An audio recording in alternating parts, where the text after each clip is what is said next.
Hello good morning എല്ലാവർക്കും എൻ്റെ പുതിയ യൂട്യൂബ് ചാനലിലേക്ക് സ്വാഗതം. എല്ലാവരും സുഖമായിട്ടിരിക്കുന്നു. ഞങ്ങളെല്ലാവരും ഇവിടെ സുഖമായിട്ടിരിക്കുന്നു. രാവിലെ തന്നെ ഒരു നല്ല മഴയൊക്കെ പെയ്ത് തോർന്ന് നിൽക്കുകയാണ്. അച്ചൂട്ടനും അരൂട്ടനും സ്കൂളിലേക്ക് പോയിട്ടുണ്ട്. നമ്മളെ കുഞ്ഞു കിളികളെല്ലാം ഹാപ്പിയാണ്. ഇന്ന് നമ്മൾ കുറച്ച് മട്ടൻ വാങ്ങി വന്നിട്ടുണ്ട്. മട്ടൻ ഡ്രൈ റോസ്റ്റ് ഉണ്ടാക്കാനുള്ള തയ്യാറെടുപ്പിലാണ് ഞങ്ങൾ. അപ്പം നമ്മൾ മട്ടൻ ഡ്രൈ റോസ്റ്റിന് ആവശ്യമായിട്ടുള്ള സാധനങ്ങളൊക്കെ ഇന്ന് കാണണ്ടേ. തക്കാളി ഉണ്ട്, അതുപോലെ വെളുത്തുള്ളി, ഇഞ്ചി, പച്ചമുളക്, അതുപോലെ കറിവേപ്പില, സവോള നല്ല നീറ്റ് ആൻഡ് ക്ലീൻ ആക്കി വെച്ചിരിക്കുന്നു മട്ടനുണ്ട്.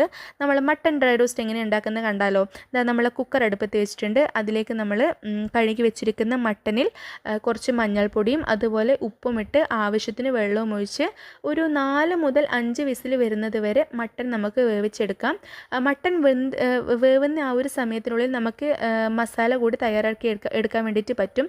ഇത് ഉണങ്ങിയ തേങ്ങയാണ്, കൊപ്ര എന്ന് പറയും. ഈ ഉണങ്ങിയ തേങ്ങ ചെറിയ ചെറിയ കഷ്ണങ്ങളാക്കി അരിഞ്ഞിട്ട് നെയ്യിൽ വറുത്തിട്ട് കൊടുത്താൽ ഈ നോൺ വെജ് ഐറ്റംസിനൊക്കെ നല്ല ടേസ്റ്റ് കിട്ടും കേട്ടോ.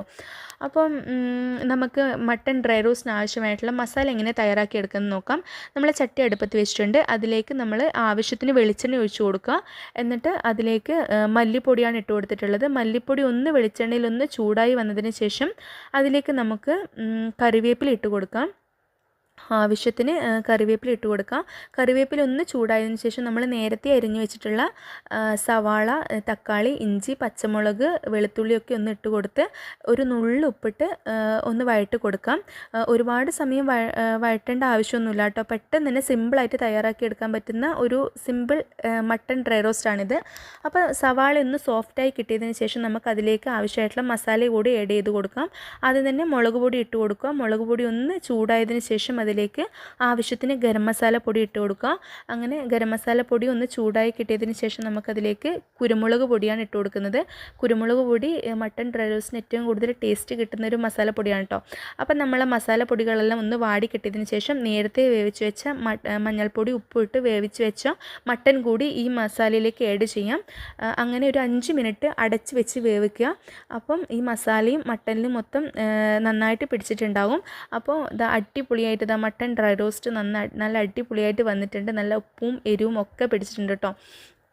അപ്പം ഇതിലേക്ക് നമുക്ക് നേരത്തെ അരിഞ്ഞു വെച്ചിട്ടുള്ള തേങ്ങ കൊത്തിട്ട് കൊടുക്കുക. നെയ്യിൽ നന്നായിട്ട് ഒരു ബ്രൗൺ കളർ ആകുന്നത് വരെ ചെറിയ ചെറിയ കഷ്ണങ്ങളാക്കി അരിഞ്ഞു വെച്ചിട്ടുള്ള തേങ്ങാക്കൊത്ത് നമുക്ക് ആഡ് ചെയ്ത് കൊടുക്കാം. ഇതുപോലെ ബ്രൗൺ കളർ ആകുന്നവരെ ഒന്ന് വഴറ്റി കൊടുത്ത് ഈ മട്ടൻ ഡ്രൈ റോസ്റ്റിലേക്ക് ആഡ് ചെയ്ത് കൊടുക്കാം. അങ്ങനെ നമ്മൾ അടിപൊളിയായിട്ടുള്ള മട്ടൻ ഡ്രൈ റോസ്റ്റ് ഇവിടെ റെഡി ആയിട്ടുണ്ട്. ഇത് നമുക്ക് ദോശയുടെ കൂടെയും ചപ്പാത്തിയുടെ കൂടെയും ചോറിൻ്റെ കൂടെയും ഒക്കെ കഴിക്കാം കേട്ടോ. ഇന്നത്തെ എൻ്റെ ഈ ഒരു കുഞ്ഞു വീഡിയോ എല്ലാവർക്കും ഇഷ്ടമായെങ്കിൽ എല്ലാവരും ലൈക്ക് ചെയ്യാനും സബ്സ്ക്രൈബ് ചെയ്യാനും മറക്കരുത്.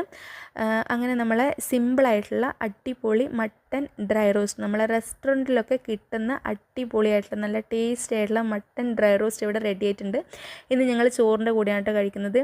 നല്ല അടിപൊളി ടേസ്റ്റ് ആയിട്ടുണ്ട്. എല്ലാവരും ട്രൈ ചെയ്ത് നോക്കണം. അപ്പോൾ നാളെ കാണാം. Tata, bye bye.